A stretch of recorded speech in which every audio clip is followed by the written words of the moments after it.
it going? Patrick here. I'm just going to show you a few stretches and things that you can do at home to help increase your hip mobility.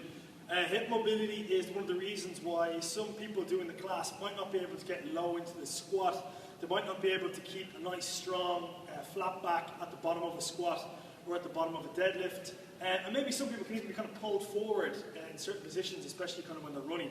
You can see that they're not really kind of up tall. So it's all to do with like your hip here. Now your hip joint is a floating ball and socket joint. So there's quite a few muscles involved in keeping it stable and keeping it in position. Okay, and you want to work on the flexibility and strength of all of these things if you want to improve, like, you know, your stability in your hips and the strength in your hips. Now we'll take care of quite a lot of the strengthening part of what you need to do for your hips. And we also do a bit of flexibility. We try and keep good range in a lot of our exercises.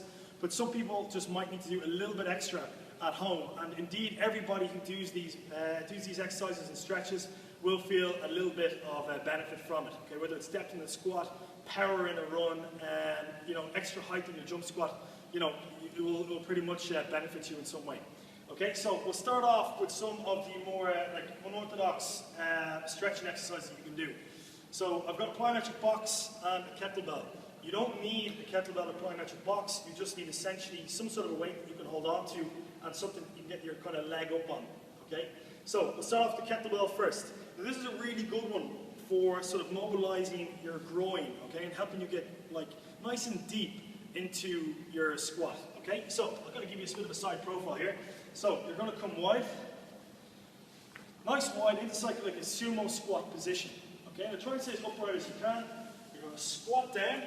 Okay, keeping all your body weight down through your heels, and then what you'll do is just tuck your fingers underneath the kettlebell. Well, that could be anything, whatever you can kind of get your hands on. If it's a dumbbell or something kind of heavy that you can work from the ground, or maybe there's something even on the ground that you can pull yourself down that's actually kind of like locked into the ground. What you're going to do is you're just going to gently pull yourself down towards the kettlebell. And I'm getting a pretty good stretch in my groin. Okay, and then you can actually work to separate your knees. That's really bringing the stretch into the groin and really improve my flexibility. And then every now and then I just sort of straighten my back and I'm really kind of working into my glutes here. My glutes are nice and low to the ground. So pull it down, you can go for about 15-20 seconds, release, shake out the legs, and then take it back down again. And you can actually see how like typical that would be to coming down low into a squat. Okay? It's a pretty functional exercise. It mimics exactly what you're supposed to be doing. Okay? Now, another good one that you can do, you can pretty much work these side by side. You can do them like once every second day, maybe, these ones, because they're very deep stretch. And this one is good for, you know, flexing the hip and then the outward rotation. Okay, so you're pretty much doing both. So your leg comes high, you can just come around me there, get a good view of it. So your leg comes high, you're putting it flat on the box. Now roughly, you're trying to get, you know, your calf just sort of parallel to the ground. Okay, what you do is sit back, stick your bum out, and there, I can feel it really getting into your hip, really getting into your glutes. And essentially just going to fold over and just sort of sit back and stick your bum back. Okay, so that's really good.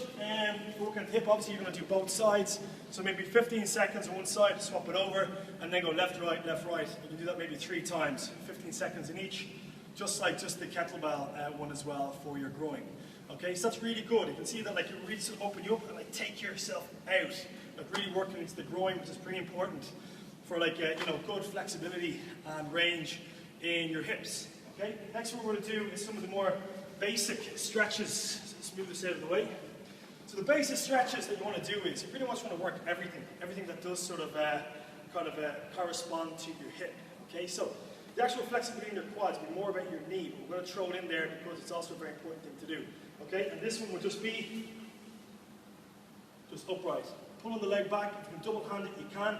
Push your hip forward and pull your back heel in. Okay, just to stretch out the quads. So keep your knees together. You can see that what I'm doing here is, if you looked at my hip joint there, and my pelvis, I'm just going to push it forward as much as I can. And that's going to bring the stretch into my hip flexor that just kind of goes along there and is responsible for like kind of flexing my hip as well. Okay, so again, it's going to be like 15-20 seconds on each side.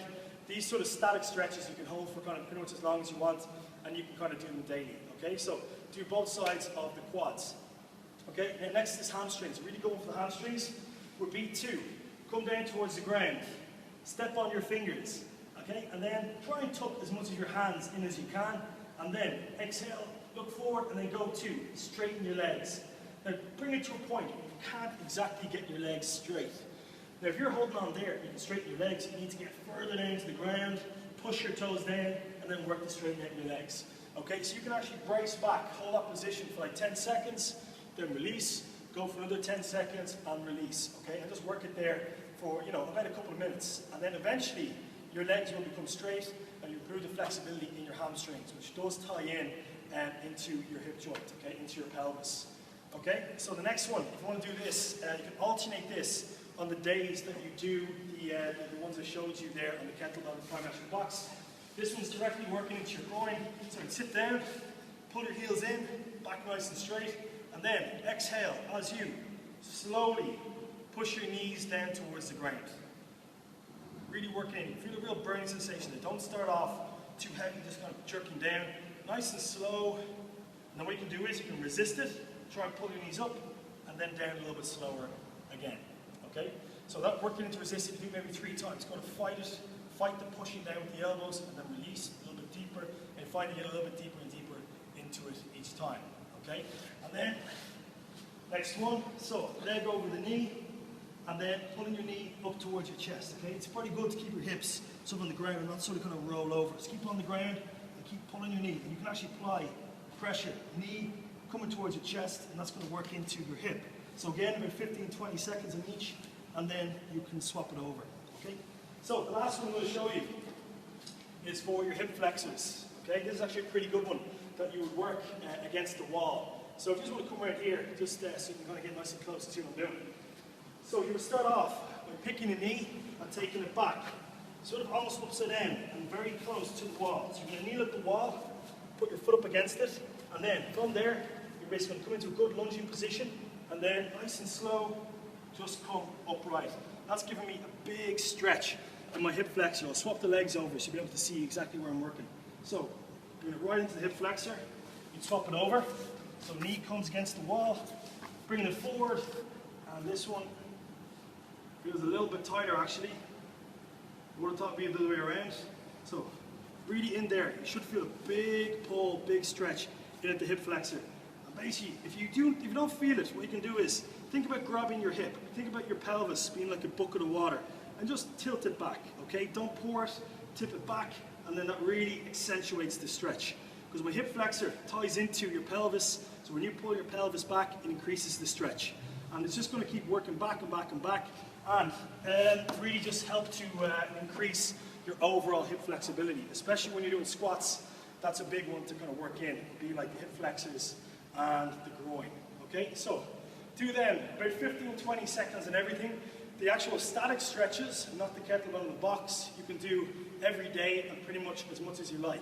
It's just going to free up your whole hip, and it's really going to help you. You're going to feel a lot more speed, you're going to feel a lot more flexibility, a lot more range, and a lot more power, especially doing things like, especially plyometrics, like, burpees and jump squats, and then also in the strength exercises, like, a heavy kettlebell squat or something like that. So, you should be kind of doing something every day. It will probably take a few weeks for you to really reap the full benefits from it, but you should feel pretty good like straight after, okay? So you can get something from it pretty much as soon as you do it, as soon as you incorporate it in. Yeah, so if you have any questions, you can contact me. You can get through to me on underground.ie, or if you're already a member, you should have my mobile number, so you can ask me questions if you want. All right, so this is Patrick signing off. Again, any questions, just let me know. I'll see you in session soon.